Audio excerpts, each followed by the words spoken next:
Hey YouTube, this is a video. I'm starting making it just before I go for my run, and I should finish it when I get back because today I'm going on a long run, nearly 7 miles, and I'm going to need some motivation.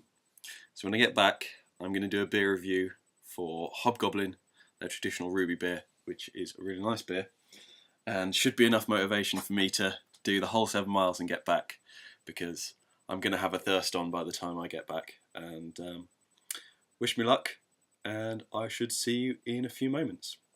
Bye.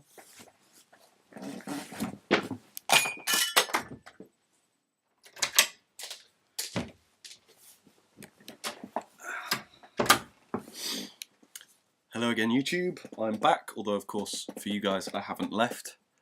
And I'm really pleased. I didn't do 7 miles, I did 6.2, but I did them in 50 and 63 minutes, which was really good time for me. So I think I've earned this. Now, this Hobgoblin is probably what I'd consider one of the mainstays of dark English ale. It's really nice, classic, it's from Witchwood, and let's give it a go.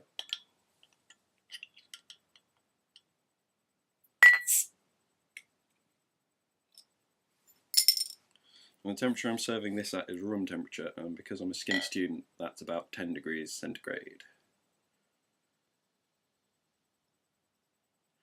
As you can see, it is actually a ruby colour.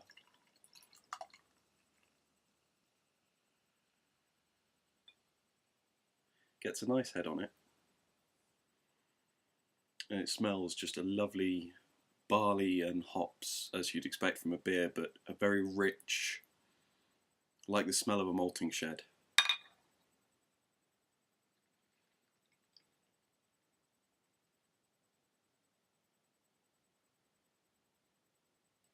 Oh, look at that. This is glorious, this is.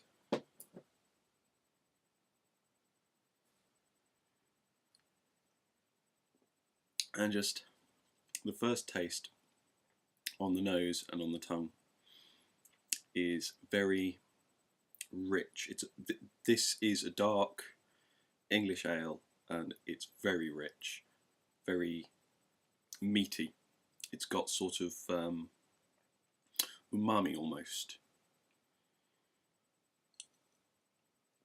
It's meant to have sort of a chocolatey, rich flavour to it. It's got chocolate and crystal malts, and I definitely taste much more crystal than I do chocolate. I've had some beers that definitely did have that rich dark chocolate taste of a chocolate malt, but this has the refreshing taste of a crystal malt. It's just bitter and tangy and delicious on the tongue. I really recommend sort of Hobgoblin as a good mainstay beer. It's not a beer you want to get really pissed on, getting tanked up on it all night. It's a very heavy beer, and you won't enjoy the morning. But it's a very pleasant beer just to have a pint of. Goes very well with a meal, and if you're having a couple with mates, maybe a game of rugby on the telly. I wouldn't want to play a game of rugby after having a couple of these, but it's just fantastic for sitting and having a chat with, or just relaxing and enjoying. And the good thing about it is, because Witchwood's a big brand, you can get it everywhere. All fairly good pubs, well, not all fairly good pubs, but quite a few fairly good pubs. In every town there will probably be a pub that sells a Hobgoblin, which is really good if you like your real ales.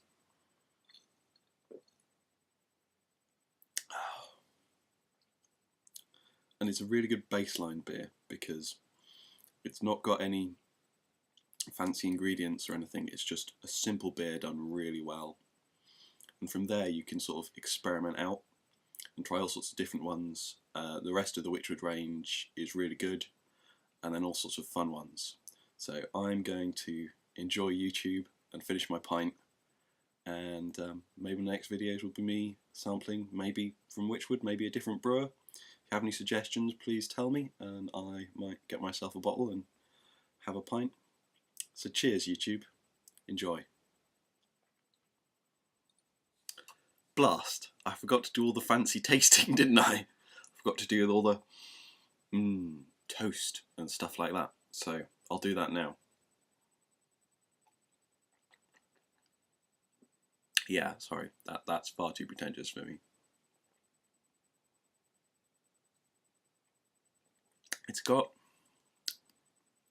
that caramelised flavour, that quite dark caramelised flavour of really nicely done toast.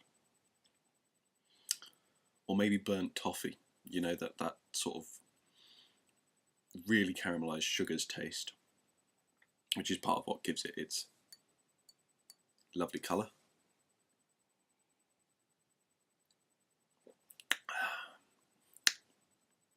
It's not particularly fruity beer, but it's got a lot of body,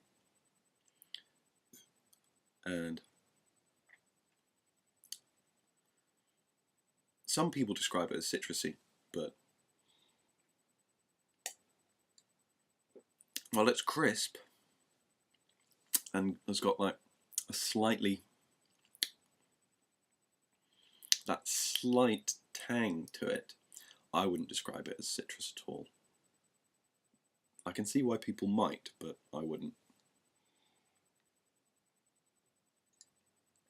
This sort of thing goes really well. You can use it in cooking. Beef nail pie, it goes really well in.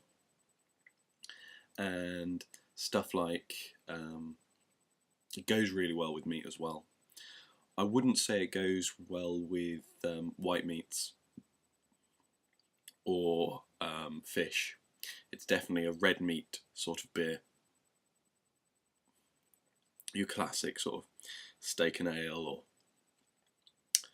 steak and kidney pie, or just a steak. Can you tell I'm hungry? Yeah. But to get to the stats on this, it's got, I think it's 5.2% alcohol by volume. 5.2% alcohol by volume, which is nice. So yeah, that's my posh tastiness stuff. I hope I've remembered everything. That's the problem with doing a late night run after a long day and then having a beer and trying to review it. But once again, cheers YouTube.